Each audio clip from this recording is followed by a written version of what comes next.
বিসমিল্লাহির রহমানির রহিম। সুপ্রিয় শিক্ষার্থীরা, আসসালামু আলাইকুম। আশা করি তোমরা সকলে অনেক ভালো আছো। আজকের ক্লাসের পক্ষ থেকে সকলকে স্বাগত জানাচ্ছি। আজকের ক্লাসের বিষয়বস্তু হচ্ছে এইচটিএমএল ট্যাগ। প্রথমে আমরা জানবো এইচটিএমএল কি, তারপর হচ্ছে এইচটিএমএল ট্যাগ সম্পর্কে আমরা জানবো। প্রথমে আমরা জানি এইচটিএমএল হচ্ছে hyper text markup language. Hyper text markup language. এটা কোনো প্রোগ্রামিং ল্যাঙ্গুয়েজ না, এটা শুধুমাত্র মার্কআপ ল্যাঙ্গুয়েজ। অনেকগুলো মার্কআপ ট্যাগের সমন্বয়ে এই মার্কআপ ল্যাঙ্গুয়েজটা তৈরি করা হয়েছে। তো মার্কআপ ল্যাঙ্গুয়েজ এবং প্রোগ্রামিং ল্যাঙ্গুয়েজের মধ্যে কিছুটা পার্থক্য আছে। তো প্রোগ্রামিং ল্যাঙ্গুয়েজে কি করছি আমরা, বাইরে থেকে একটা জিনিস ইনপুট দিচ্ছি, সেটা প্রক্রিয়াকরণ হয়ে ভিন্ন একটি আউটপুট দিচ্ছে আমাকে, মানে প্রক্রিয়াকরণের একটা ক্ষমতা আছে তার। কিন্তু মার্কআপ ল্যাঙ্গুয়েজের কি নেই, প্রসেসিং কোনো পাওয়ার নেই, প্রসেসিং কোনো ক্ষমতা নেই। বাইরে থেকে যে জিনিসটা দিচ্ছি সেই জিনিসটা কি দেখাচ্ছে, আউটপুটে দেখাচ্ছে। যেমন প্রোগ্রামিং ল্যাঙ্গুয়েজে আমি দুটি সংখ্যা যখন যোগ করব, যোগ করার পরে কি দেখাবে, দুটি সংখ্যার যোগফল দেখিয়ে দিবে। কিন্তু মার্কআপ ল্যাঙ্গুয়েজের ক্ষেত্রে দুটি সংখ্যা যখন যোগ করব, আউটপুটে কিন্তু দুটি সংখ্যার যোগ করবে, কিন্তু হচ্ছে ইকুয়াল হচ্ছে দুটি সংখ্যার আউটপুট কিন্তু দেখাবে না, মানে যোগফলটা দেখাবে না। যেমন দুটি সংখ্যা 5+5 দিলাম, শুধুমাত্র সে 5+5ই দেখাবে, কিন্তু ইকুয়াল 10 দেখাবে না। আচ্ছা, তো এইচটিএমএল এর মাধ্যমে আমরা আসলে কি করতে পারি? আমরা জানি বিভিন্ন ধরনের ওয়েব পেজ, বিভিন্ন ধরনের ওয়েবসাইট তৈরি করার ক্ষেত্রে আমাদের এইচটিএমএল প্রয়োজন হয়। ছোটোখাটো যে হচ্ছে আমাদের ওয়েব পেজ আছে, ছোটোখাটো যে আমাদের ওয়েবসাইট আছে, সেই ওয়েব পেজ এবং ওয়েবসাইটগুলো তৈরি করার ক্ষেত্রে এইচটিএমএল প্রয়োজন হয়। মূলত এইচটিএমএল দিয়ে যে ওয়েবসাইটগুলো তৈরি করা হয় সেটা হয় স্ট্যাটিক ওয়েবসাইট। আমরা ওয়েবসাইট কত প্রকার, একটা আছে ডাইনামিক এবং স্ট্যাটিক, এটা নিয়ে আমরা পরবর্তী লেকচার আলোচনা করব। তো আমাদের অনলাইনে যখন আমরা যাই বা ইন্টারনেটে যখন আমরা যাই, বিভিন্ন ওয়েব পেজ, বিভিন্ন ওয়েবসাইটে বিভিন্ন ধরনের হচ্ছে লেখা দেখতে পাই। একটা লেখা বড়, একটা লেখা ছোট, একটা লেখা বাঁকা, একটা লেখা বিভিন্ন কালারের লেখা দেখতে পাই, এবং বিভিন্ন ছবি দেখতে পাই, অডিও, ভিডিও, টেক্সট দেখতে পাই। সেই বিভিন্ন ধরনের অডিও, ভিডিও, টেক্সট এই এইচটিএমএল এর মাধ্যমেই সংযুক্ত করা হয়। তো এইচটিএমএল এর এই যে বিভিন্ন এইচটিএমএল এর মাধ্যমে বিভিন্ন ধরনের অডিও, ভিডিও, টেক্সট যে সংযুক্ত করা হয়, এটা কার মাধ্যমে? বিভিন্ন এইচটিএমএল ট্যাগের মাধ্যমে বা মার্কআপ ট্যাগের মাধ্যমে। আচ্ছা, প্রত্যেকটা ট্যাগ থেকে আলাদা আছে। এবং আমরা অনলাইনে এই জিনিসটা আমরা দেখতে পাবো যে কোনো টেক্সটের মধ্যে আমরা ক্লিক করছি, কোনো টেক্সটের উপরে যখন আমরা ক্লিক করছি কোনো একটা ওয়েবসাইটে যাচ্ছে, এবং টেক্সটের উপরে যখন ক্লিক করছি কোনো পেজে চলে যাচ্ছে, এবং কোনো ইমেজের উপরে যখন ক্লিক করছি ওয়েবসাইটে চলে যাচ্ছে, ইমেজের উপরে ক্লিক করছি কোনো ওয়েব পেজে চলে যাচ্ছে। এটাকে বলে কি, হাইপার লিঙ্ক, মানে লজিক্যাল একটা কি থাকে, কানেকশন থাকে। তো সেই জিনিসটা হচ্ছে এইচটিএমএল এর মাধ্যমে করা হয়। তো এই যে ওয়েব পেজের যে বিভিন্ন যে বিষয়বস্তুগুলো উপস্থাপন করা হয়, সেই উপস্থাপন করার জন্য এইচটিএমএল আমাদের কি প্রয়োজন হয়? ট্যাগ প্রয়োজন হয়। এখন আমরা আসি এইচটিএমএল ট্যাগ কি। এইচটিএমএল ট্যাগ হচ্ছে এইচটিএমএল উপাদান।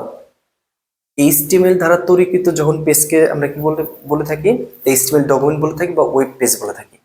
এই ওয়েব পেজ বা ওয়েব ডকুমেন্টে বিভিন্ন বিষয় উপস্থাপনা করা হয়। এই বিভিন্ন বিষয় উপস্থাপনা করার জন্য যে ট্যাগ প্রয়োজন হয়, যে ট্যাগগুলো প্রয়োজন হয়, সেটা কি? সেটা হচ্ছে এইচটিএমএল ট্যাগ। এখন এই ট্যাগটা আসলে কিভাবে আমরা চিনব যে কোনটা কোন ধরনের ট্যাগ? ট্যাগটা হচ্ছে লেফট অ্যাঙ্গেল দিয়ে শুরু হয়, লেফট অ্যাঙ্গেল রাইট অ্যাঙ্গেল দিয়ে একটা ট্যাগ শুরু হয়, left angle slash slash right angle দিয়ে কি হয়, ট্যাগটা শেষ হয়ে যায়। ট্যাগ মূলত হচ্ছে, ট্যাগের অংশ হচ্ছে মূলত দুইটা, একটা হচ্ছে স্টার্টিং আর একটা কি, ক্লোজিং। এটাকে বলা হয় কি, স্টার্টিং, স্টার্টিং ট্যাগ। এটা হচ্ছে কি, ক্লোজিং ট্যাগ। আবার অনেক সময় অনেকে এটাও লেখে, এটাও কি, এটাও কিন্তু ক্লোজিং ট্যাগ, কিন্তু এটাই হচ্ছে সবাই ব্যবহার করে। এটাও ক্লোজিং ট্যাগ, এটাও কি, ক্লোজিং ট্যাগ। তারপর আমরা কি জানলাম যে ট্যাগের অংশ কয়টা? ট্যাগের অংশ হচ্ছে প্রধানত দুইটা, একটা হচ্ছে স্টার্টিং আর একটা কি, ক্লোজিং। তো স্টার্টিংটা আসলে কি দিয়ে আমরা চিনবো, কিভাবে চিনবো? যে left angle slash right angle, left angle slash right angle দিয়ে যে ট্যাগটা শুরু হবে সেটা কি, স্টার্টিং ট্যাগ। আর left angle slash right angle যেটা, সেই অংশটা কি, সেই অংশটা হচ্ছে ক্লোজিং ট্যাগ। আচ্ছা, ওটা রিস করে দিই।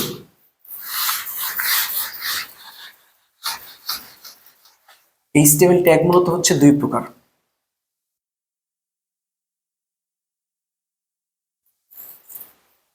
একটি হচ্ছে এমটি ট্যাগ, আরটি হচ্ছে কন্টেইনার ট্যাগ।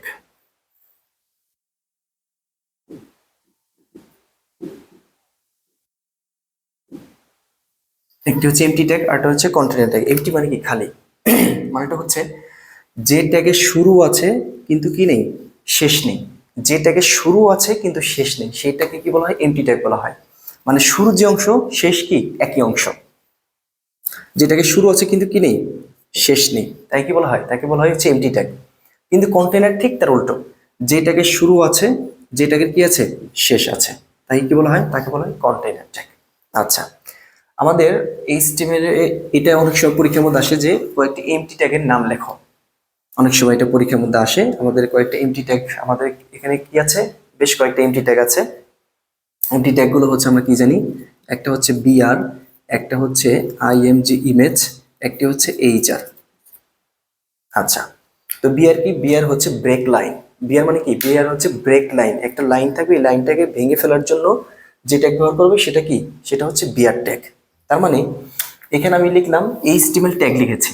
যদি আমি এই লেখাটাকে যদি আমি এভাবে দেখাতে চাই যে এইচটিএমএল ট্যাগ, এটা উপরে আছে কি এক লাইনে, কিন্তু এটা আমি কয়টা লাইন দেখাবো? এই লাইনটা আমি দুইটা লাইনে দেখাবো। তাহলে কি করতে হবে?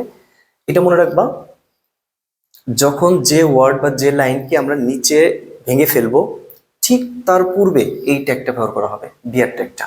তাহলে আমাদের কি হবে যে এইচটিএমএল,